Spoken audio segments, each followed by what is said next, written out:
และนี่คือโรงเรียนที่วิวสวยที่สุดเท่าที่เคยเห็นมาครับบ้าน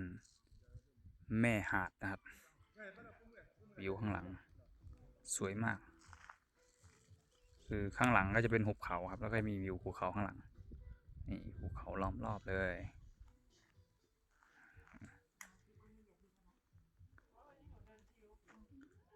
นะครับโรงเรียนนี่กลุ่มเพื่อนเราครับผู้ร่วมชะตากรรมในทริปนี้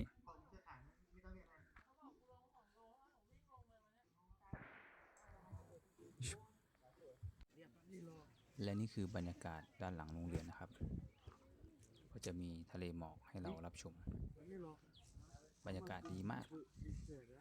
ทะเลหมอกสวยสุดๆ